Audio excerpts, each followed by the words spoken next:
জানিয়ে দিব এই মুহূর্তে আমাদের হাতে এসেছে বাংলাদেশের গুরুত্বপূর্ণ আপডেট সংবাদের শিরোনাম। শুরুতেই থাকছে একটি গুরুত্বপূর্ণ প্রতিবেদন। জাতীয় নির্বাচন ঘিরে ভয়ভীতি ও হুমকি, নিষিদ্ধ আওয়ামী লীগের ষড়যন্ত্র ঠেকাতে প্রস্তুত সরকার। এবারে জানিয়ে দিব বেগম খালেদা জিয়ার লন্ডন যাত্রার তারিখ আরও পেছাচ্ছে। জানিয়ে দিব আসন সমঝোতা নিয়ে বিএনপির সঙ্গে শিগগিরই আলোচনা চায় মিত্ররা। এদিকে আওয়ামী লীগ ও শেখ হাসিনার রাজনৈতিক মৃত্যু হয়েছে ঢাকায় আর দাফন দিল্লিতে, বলছে সালাউদ্দিন। সব শেষে জানিয়ে দিব গণতন্ত্র মঞ্চের নতুন সমন্বয়ক সাইফুল হক। এতক্ষণ শুনছিলেন হাতে থাকা আপডেট সংবাদের শিরোনাম, এবারে বিস্তারিত। তবে তার আগে অনুরোধ রইল ভিডিওটিতে একটি লাইক এবং কমেন্ট করে জানিয়ে দিন ভিডিও সম্পর্কে আপনার মূল্যবান মতামত। আরও জানিয়ে দিন ভিডিওটি কোথা থেকে দেখছেন বা কোন জেলা থেকে দেখছেন। নিষিদ্ধ আওয়ামী লীগের ষড়যন্ত্র ঠেকাতে প্রস্তুত সরকার। দীর্ঘ প্রতীক্ষিত ত্রয়োদশ জাতীয় সংসদ নির্বাচনের তফসিল ঘোষণা হচ্ছে 11 ডিসেম্বর। নির্বাচনের সময়ে যতই ঘনিয়ে আসছে ততই বাড়ছে নিষিদ্ধ আওয়ামী লীগের অপতৎপরতা ও ষড়যন্ত্র। দলটি দেশের মানুষের কাছে এখন আতঙ্কের নাম। 2009 সালে ক্ষমতা আসার পর থেকে 2024 সালের 5 অগাস্ট পর্যন্ত 15.5 বছর দেশের মানুষের উপর চেপে বসেছিল। ক্ষমতা ধরে রাখতে গুম খুন সহ সব ধরনের অবিচারের পথে বেছে নিয়েছে দলটি। মানুষের ভোটাধিকার থেকে করা হয় বঞ্চিত। ভিন্ন মতের কেউ প্রতিবাদও করতে পারত না। কিন্তু গেল বছর অদম্য ছাত্র জনতার লাগাতার আন্দোলনের মুখে শেষ পর্যন্ত পতন ঘটে ফ্যাসিস্ট শেখ হাসিনা সরকারের। এরপর থেকে তিনি এবং তার দলের শীর্ষ নেতারা ভারতে পলাতক। এমন বাস্তবতায় দেশে আগামী জাতীয় সংসদ নির্বাচন অনুষ্ঠিত হতে যাচ্ছে। তবে পলাতক ও কার্যক্রম নিষিদ্ধ আওয়ামী লীগ নেতাকর্মীরা বহুল প্রত্যাশিত জনগণের এই নির্বাচন বানচালের ষড়যন্ত্রে লিপ্ত রয়েছে। সামাজিক গণমাধ্যমে নিষিদ্ধ দলটি নেতাকর্মীরা নির্বাচন প্রতিহতের ঘোষণাও দিয়েছে। যুক্তরাষ্ট্র থেকে সম্প্রতি রয়টার্সকে দেওয়া এক সাক্ষাৎকারে সাবেক প্রধানমন্ত্রী শেখ হাসিনার ছেলে সজীব ওয়াজেদ জয় বলছেন, আওয়ামী লীগের উপর নিষেধাজ্ঞা বহাল থাকলে তাদের সমর্থকরা ফেব্রুয়ারির জাতীয় নির্বাচন বন্ধ করে দেবে। তাদের আন্দোলন সহিংস রূপ নিতে পারে বলে হুঁশিয়ারি দেন তিনি। গোয়েন্দা সূত্রগুলো বলছেন, নির্বাচন বানচালে চোরাগোপ্তা হামলা ও আগুন সন্ত্রাসের চেষ্টা চালাতে পারে পতিত আওয়ামী লীগ নেতাকর্মীরা। এছাড়া সাইবার জগতে গুজব ছড়িয়ে পরিস্থিতি ঘোলাটে করার চেষ্টা চালাতে পারে। গোয়েন্দা সংস্থার অনুসন্ধানে বেশ কিছু ঝুঁকিপূর্ণ নির্বাচন আসনও চিহ্নিত হয়েছে। ওইসব আসনে কার্যক্রম নিষিদ্ধ আওয়ামী লীগ নেতাকর্মীর আইনশৃঙ্খলা পরিস্থিতির অবনতি ঘটতে পারে এমন আশঙ্কা করা হচ্ছে। সার্বিক বিষয় মাথায় রেখে নির্বাচন বানচালে আওয়ামী লীগের যে কোনো অপতৎপরতা প্রতিরোধে সর্বাত্মক প্রস্তুতি নিচ্ছে সরকার। নির্বাচন সামনে রেখে প্রশিক্ষণ নিচ্ছে আইনশৃঙ্খলা বাহিনীর 7,68,000 সদস্য। নির্বাচন ঘিরে মাঠে থাকবে বিশেষ আইনশৃঙ্খলা বাহিনী। ঝুঁকিপূর্ণ আসনগুলোতে থাকবে বেশি নজর। অপতৎপরতায় জড়িতদের শনাক্ত ও গ্রেপ্তারে মাঠে নেমেছে গোয়েন্দারা। ইতিমধ্যে আইনশৃঙ্খলা বাহিনীর শীর্ষ পর্যায় থেকে শুরু করে মাঠ পর্যায়ে দায়িত্ব পালনকারীদের সঙ্গে কয়েক দফা বৈঠক করছেন অন্তর্বর্তী সরকারের প্রধান উপদেষ্টা ডক্টর মুহাম্মদ ইউনূস। বৃহস্পতিবার মাঠ পুলিশের কর্মকর্তাদের সঙ্গে মত বিনিময়কালে আইজিপি বাহারুল আলম নির্বাচন সুষ্ঠুভাবে অনুষ্ঠানে বিভিন্ন দিক নির্দেশনা দিয়েছেন। বেগম খালেদা জিয়ার লন্ডন যাওয়ার তারিখ আরও পেছাচ্ছে। বিএনপির চেয়ারপারসন বেগম খালেদা জিয়াকে উন্নত চিকিৎসার জন্য লন্ডনে নেওয়ার তারিখ আবারও পিছিয়েছে। শুক্রবার সকালে বিএনপির পক্ষ থেকে সম্ভাব্য যাত্রার তারিখ হিসেবে 7 ডিসেম্বর বলা হলেও রাতে জানানো হয় তা পরিবর্তন করে 9 ডিসেম্বর করা হয়েছে। তবে এই তারিখও চূড়ান্ত নয়। চিকিৎসকদের পরামর্শ ও বেগম খালেদা জিয়ার শারীরিক অবস্থার উপর নির্ভর করে সময় আরও পেছাতে পারে।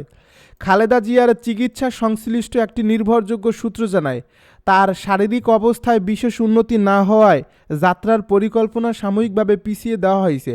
সর্বশেষ প্রাপ্ত তথ্যের তার অবস্থায় উল্লেখযোগ্য পরিবর্তন নেই।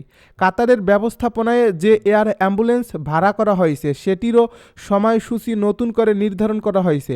শুরুতে 6 ডিসেম্বর ঢাকায় অবতরণ করার কথা থাকলেও নতুন কর্মসূচি অনুযায়ী এয়ার অ্যাম্বুলেন্সটি 10 ডিসেম্বর ঢাকায় নামবে। এর আগে কাতারের আমিরের পক্ষ থেকে একটি বিশেষ এয়ার অ্যাম্বুলেন্স পাঠানোর কথা ছিল, কিন্তু কারিগরি ত্রুটির কারণে সেটি পাঠানো সম্ভব হয়নি, যার ফলে বিকল্প হিসেবে জার্মানির FAI রেন্ট জেট প্রতিষ্ঠানটির একটি এয়ার অ্যাম্বুলেন্স ভাড়া করে পাঠানোর ব্যবস্থা করছে কাতার সরকার। ঢাকায় কাতার দূতাবাস এবং পররাষ্ট্র মন্ত্রণালয়ের সংশ্লিষ্ট কর্মকর্তারা এসব তথ্য নিশ্চিত করেছেন।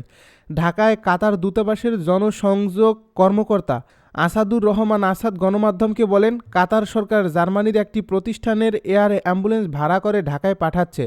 চিকিৎসক এবং বিএনপি নেতাদের সঙ্গে সমন্বয় করে ওই এয়ার অ্যাম্বুলেন্স ঢাকায় পৌঁছাবে।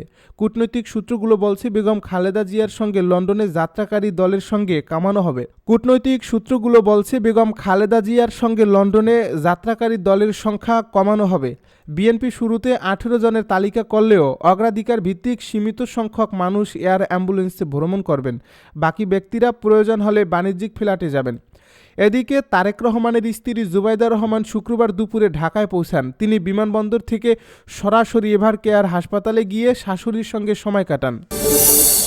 আসন সমঝোতা নিয়ে বিএনপির সঙ্গে শিগগিরই আলোচনা চায় মিত্ররা। ত্রয়োদশ সংসদ নির্বাচন সামনে রেখে এরই মধ্যে 2 দফায় 272 আসনে দলের সম্ভাব্য প্রার্থীর নাম ঘোষণা করেছে বিএনপি। এমন প্রেক্ষাপটে ফ্যাসিবাদ বিরোধী যুগপৎ আন্দোলনের শরিক দলগুলো আসন সমঝোতা নিয়ে বিএনপির সঙ্গে দ্রুততম সময়ের মধ্যে আলোচনায় বসতে চায়। শরিকদের কারোর মনোনয়নই এখনও চূড়ান্ত না হওয়ায় বিষয়টি নিয়ে তারা এক ধরনের উদ্বেগ উৎকণ্ঠার মধ্যে রয়েছেন। যদিও এরই মধ্যে তাদের কয়েকজনকে প্রার্থিতার বিষয়ে গ্রিন সিগন্যাল দিয়েছে বিএনপি, তবে নির্বাচনের তফসিল ঘোষণার সময়ে এগিয়ে আসায় শরিক দলগুলোর নেতারা এখন আসন সমঝোতার বিষয়ে স্পষ্ট হতে চান। একই সঙ্গে চান আনুষ্ঠানিক ঘোষণাও।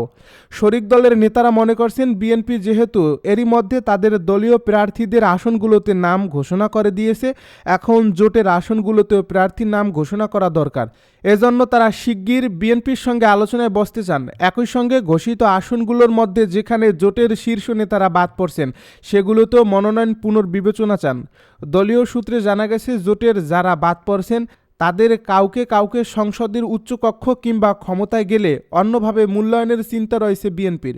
ত্রয়োদশ জাতীয় সংসদ নির্বাচন সামনে রেখে গত 3 নভেম্বর প্রথম দফায় 236 আসনের দলের প্রাথমিক প্রার্থী তালিকা প্রকাশ করে বিএনপি। এর একদিন পর মাদারীপুর 1 আসনে ঘোষণা করা প্রার্থীর মনোনয়ন স্থগিত করা হয়। 1 মাস পর গত বৃহস্পতিবার আরও 36 আসনে দলীয় প্রার্থীদের নাম ঘোষণা করা হয়েছে। সে হিসেবে মোট 272 আসনে বিএনপির প্রার্থী ঘোষণা করা হলো। এখন ফাঁকা রয়েছে আর 28 আসন।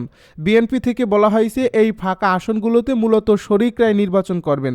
ফাঁকা আসনগুলো প্রসঙ্গে বিএনপি মহাসচিব মির্জা ফখরুল ইসলাম আলমগীর বলেন, আমাদের অ্যালায়েন্সের সঙ্গে যারা আছেন মূলত এগুলো তাদের। এছাড়া আমাদেরও 2-1টির ডিসিশন হবে, সেগুলো আমরা আরও পরে ঘোষণা করব।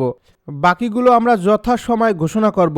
বিএনপি সর্বশেষ 2018 সালে অনুষ্ঠিত একাদশ সংসদ নির্বাচনে অংশ নিয়েছিল। সেবার শরিকদের জন্য 59টি আসন ছেড়েছিল দলটি। এর মধ্যে জামায়াতে ইসলামীকে 22টি আসন ছাড়লেও পরবর্তীত পরিস্থিতিতে এবারের ত্রয়োদশ সংসদ নির্বাচনে জামায়াতকেই বিএনপির প্রধান প্রতিদ্বন্দ্বী হিসেবে মনে করা হচ্ছে। তাই আগামী নির্বাচনে প্রতিদ্বন্দ্বী দলের প্রার্থিতা এবং সংশোধিত আরপিও বিবেচনায় নিয়ে মূলত বিজয়ী হওয়ার মতো শরিকদের ঢাকাসহ বিভিন্ন স্থানে আসন ছাড়বে বিএনপি। মিত্রদের জন্য ছাড়া এই আসনে প্রতিদ্বন্দ্বী দলের প্রার্থী বিজয়ী হোক, সেটা কোনোভাবেই চায় না বিএনপি। দলটির বিশ্লেষণ হচ্ছে, ঘোষিত আসনগুলোর মধ্যে কয়েকটি আসনে যুগপথের শরিকরা মনোনয়ন প্রত্যাশী থাকলেও ওই আসনগুলোতে বিএনপির শক্তিশালী প্রার্থী রয়েছেন, তাদের বিজয়ী হওয়ার সম্ভাবনাই বেশি। সে বিবেচনায় এসব আসনে দলীয় লোকদের প্রার্থী করছে বিএনপি। আওয়ামী লীগ ও শেখ হাসিনার রাজনৈতিক মৃত্যু হয়েছে ঢাকায় আর দাফন হয়েছে দিল্লিতে, বলছে সালাউদ্দিন। বিএনপির স্থায়ী কমিটির সদস্য সালাউদ্দিন আহমেদ বলেছেন, আওয়ামী লীগ ও শেখ হাসিনার রাজনৈতিক মৃত্যু হয়েছে ঢাকায় আর দাফন হয়েছে দিল্লিতে। তার দাবি, রাজনৈতিক পরিসরে তাদের অস্তিত্ব এখন শুধু মাঝে মধ্যে চিৎকারের মধ্যেই সীমাবদ্ধ। শুক্রবার রাতে কক্সবাজারের চকরিয়া উপজেলার বদরখালী বাজারে মাতামুহুরী সাংগঠনিক থানা বিএনপির আয়োজিত পথসভায় প্রধান অতিথির বক্তব্যে তিনি এসব মন্তব্য করেন। বিএনপি নেতা সালাউদ্দিন আহমেদ আরও বলেন, আল্লাহ আমাদের সবাইকে হেফাজত করুন। বাংলাদেশে যেন আর কখনো স্বৈরাচার, সামরিক শাসক বা ফ্যাসিবাদের উৎপত্তি না হয়। বিএনপি জিয়াউর রহমান ও খালেদা জিয়ার গণতন্ত্র চর্চা ও রক্ষায় ভূমিকার কথাও তুলে ধরেন তিনি। তার ভাষ্য অনুযায়ী, বিএনপি ক্ষমতায় থাকলে দেশের উন্নয়ন হয়। শহীদ প্রেসিডেন্ট জিয়াউর রহমান স্বাধীনতার ঘোষণা থেকে বহুদলীয় গণতন্ত্র প্রতিষ্ঠা করছেন। 7 নভেম্বরের এই ঘটনা 1979 সালে বহুদলীয় গণতন্ত্র পুনঃপ্রবর্তন এবং বেগম খালেদা জিয়ার নেতৃত্বে এরশাদ বিরোধী আন্দোলন দেশের রাজনৈতিক ইতিহাসে গুরুত্বপূর্ণ অর্জন।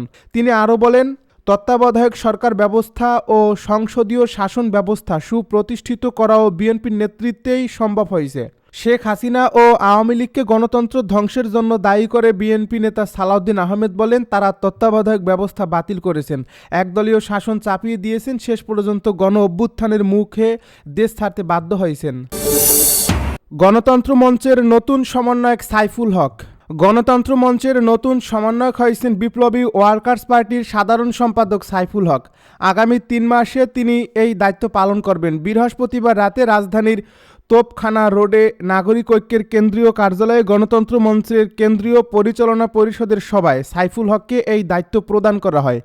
এই সভায় দেশের সার্বিক রাজনৈতিক পরিস্থিতি, বিশেষভাবে আগামী জাতীয় নির্বাচনের বিষয়ে গণতন্ত্র মঞ্চের রাজনৈতিক ও সাংগঠনিক প্রস্তুতি নিয়ে আলোচনা করা হয়।